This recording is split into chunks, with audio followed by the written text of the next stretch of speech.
Welcome, fellow preppers. Today we're diving into an often overlooked aspect of survival, handling encounters with strangers during a bug-in situation.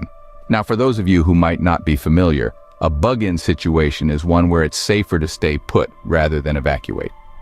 This could be due to a natural disaster, a pandemic, or even civil unrest.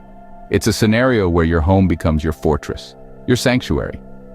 And just like any fortress, there may come a time when you'll need to deal with strangers knocking at your door. Now, these strangers could be anyone. They could be friendly neighbors seeking assistance, or they could be desperate individuals with less than noble intentions. Either way, handling these encounters can be a tricky business. That's why it's crucial to prepare for such situations, to ensure the safety of yourself and your loved ones. In this video, we'll walk you through some essential tips and strategies on how to handle strangers at your bug-in location. We'll start by discussing how to assess the situation from a safe vantage point, observing any strangers without revealing your location. We'll then move on to defensive preparations, fortifying your home and setting up alarms. After that, we'll talk about engagement strategies, how to make initial contact, and what questions to ask to assess their intentions. We'll also cover decision-making, whether to offer aid or turn strangers away, and how to prepare for self-defense if necessary. Furthermore, we'll delve into defensive actions, including non-lethal measures and the use of firearms as a last resort. We'll also touch on special considerations for the handicapped and how to ensure their safety during such encounters. Lastly, we'll discuss psychological preparedness, how to stay calm under pressure, and the importance of mental fortitude in survival situations. So, buckle up, and let's get started. This is going to be a journey filled with practical knowledge and insights that could potentially save lives. If you're serious about prepping and want to stay informed, don't forget to subscribe and hit the bell icon for more survival tips. Observation is key. Before any direct interaction, you need to gather as much information as possible. In a bug-in situation, assessing the circumstances surrounding a stranger's presence is crucial. You are not just looking out for yourself, but also for the safety of your family and your hard-earned resources. Firstly, observe from a strategic hidden vantage point. This could be a concealed window, a peephole, or even a surveillance camera. The goal here is to ensure your safety, while gaining a comprehensive view of the situation outside. Your best allies in this endeavor are tools that increase your vision range, like binoculars or cameras. These devices allow you to discern important details from a safe distance, without revealing your location. You can observe the stranger's physical condition, their attire, the way they move, and even if they carry any weapons. But observing is not just about looking, it's about analyzing. What is the stranger doing? Are they knocking on doors, peering into windows, or just passing by? Are they alone or in a group? These details can help you determine their intentions. A person's behavior often provides clues about their state of mind. An individual who appears anxious, frantic, or aggressive might be desperate or dangerous. On the other hand, a person who seems calm and methodical may just be looking for assistance or trying to find their bearings. Keep in mind that desperation can make people do things they wouldn't normally do. A seemingly harmless individual might pose a threat if they are desperate enough. On the flip side, not everyone who stumbles upon your bug-in location is a potential enemy. They could be just as scared and confused as you are. In these uncertain times, it's important to remain level-headed and rational. Jumping to conclusions can escalate a situation unnecessarily. Equally, letting your guard down too quickly could put you in harm's way. Remember, knowledge is power. Taking the time to assess can make all the difference. The more information you have, the better you can plan your next move. And in a bug-in situation, this could mean the difference between peace and conflict, safety and danger, life and death. Now, let's talk about preparing your fortress. Imagine your home as a castle. It stands as your last line of defense, a refuge in times of uncertainty. But a castle is only as strong as its fortifications. So, let's start by securing the doors and windows. Reinforce them with sturdy materials like metal bars or plywood. It might not win any beauty contests, but it sure will deter unwanted visitors. Next, we need an early warning system. Consider installing perimeter alarms or motion sensors. These devices will alert you of any approaching individuals, giving you time to prepare. Remember, in a bug-in situation, knowledge is power, and time is your ally. Now here's a little trick to add to your defensive playbook: distraction cupboards. These are decoys filled with some basic supplies designed to divert intruders from your main stash. It's like leaving a bowl of candy out on Halloween so the trick-or-treaters don't come knocking. Speaking of stash, you'll want to have a safe room. This is a fortified area of your home with reinforced doors and stocked with essential supplies. Think of it as your personal bunker, a place you can retreat to if things get dicey. And don't forget to equip it with an emergency communication device. In a crisis, being able to call for help or communicate with the outside world can be a game changer. Remember, the goal here isn't to turn your home into an impenetrable fortress, but rather to create layers of defense that can buy you time and keep you safe. You want to discourage potential intruders, not challenge them to a siege. So there you have it. A fortified home with sturdy doors and windows, an early warning system, distraction cupboards, and a safe room. It's all about creating a stronghold that offers protection and peace of mind. Preparation is half the battle. Ensure your home is a stronghold, not a target. Time for diplomacy. Let's talk about making initial contact. The art of communication is as vital in a bug-in situation as any physical preparation. It's about finding a balance between caution and compassion, all while keeping a safe distance. Now, when making initial contact, you'll want to do so from a secure location. Using an intercom or a loudspeaker can be a great way to communicate without revealing your exact whereabouts. If these aren't available, simply speaking from a hidden spot can work too. Remember, the aim is to keep yourself secure while attempting to engage in dialogue. Next, let's consider the questions you should be asking. Number 1, what do they want? This will give you an immediate insight into their intentions. Are they looking for food, shelter, or something more sinister?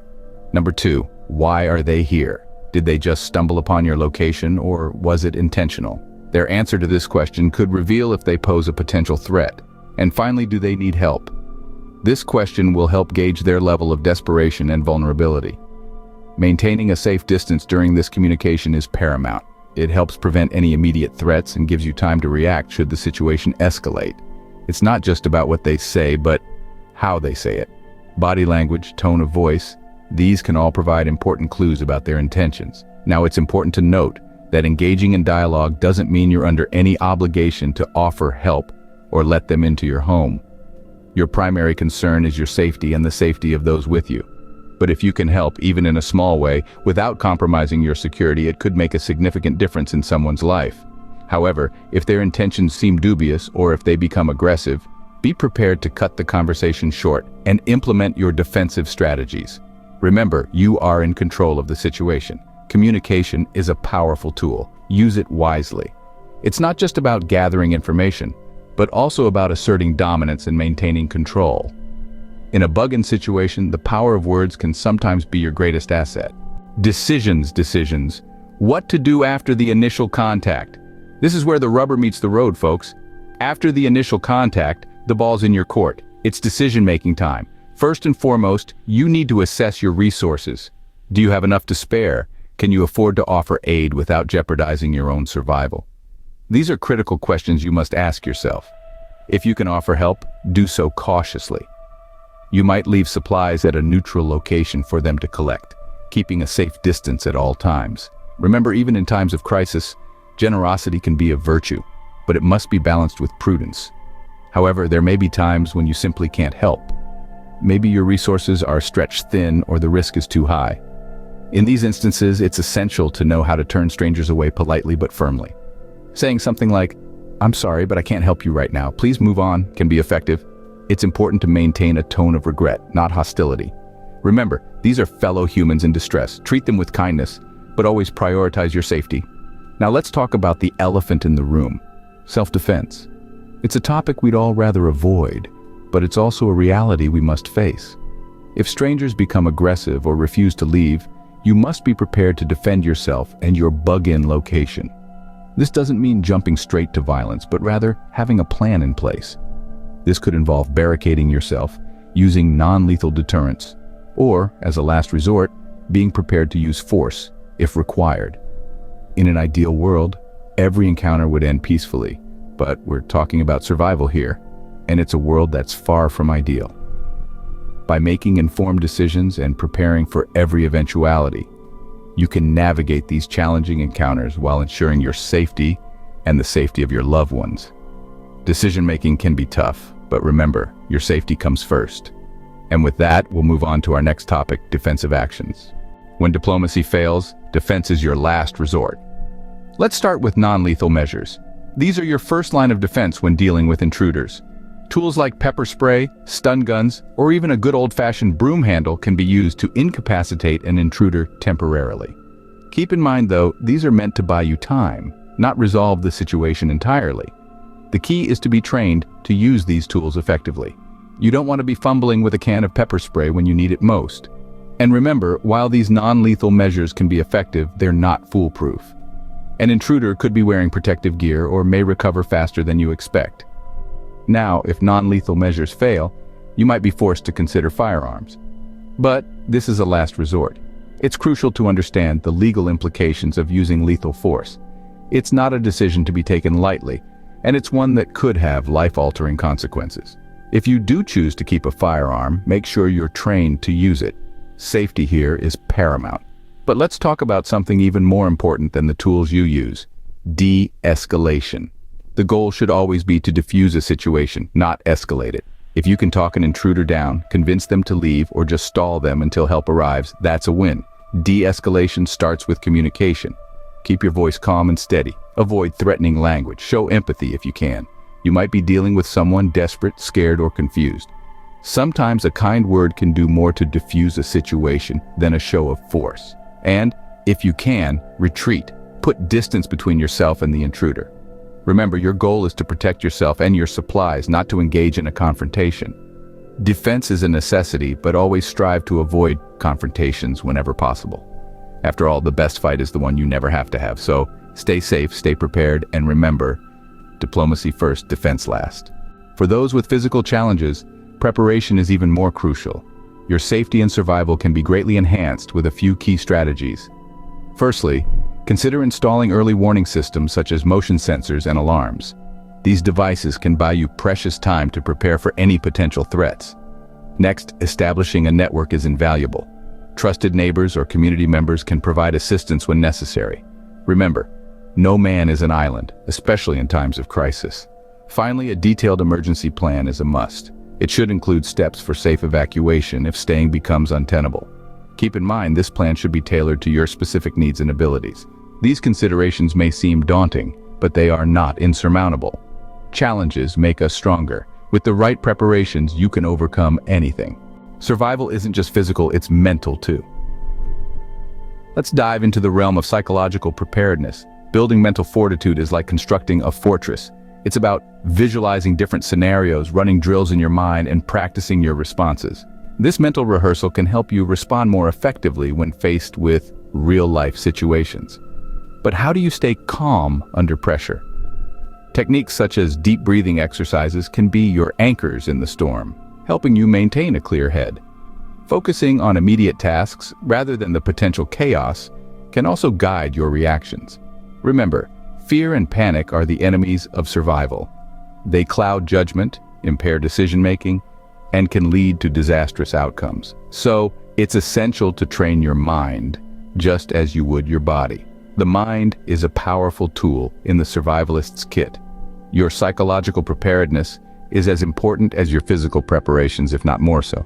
Your mind is your greatest weapon. Keep it sharp. As we wrap up, remember the delicate balance between caution and compassion. Today, we've navigated the tricky terrain of handling strangers at your bug-in location, reminding ourselves of the importance of observing from a safe distance, fortifying our homes, and preparing for engagement. We've also delved into the critical decision-making process, whether it's offering aid or turning strangers away, and the necessary steps for defensive actions. Additionally, we've emphasized the need for special considerations for the handicapped and the crucial role of psychological preparedness in these high-stakes scenarios. It's a challenging task, but with the right tools and mindset, we can ensure our safety while maintaining our humanity. So as you continue your journey into prepping, let these tips guide you. If you found this video helpful, please give it a thumbs up and share it with fellow preppers. And remember, staying prepared means staying safe. See you in the next video.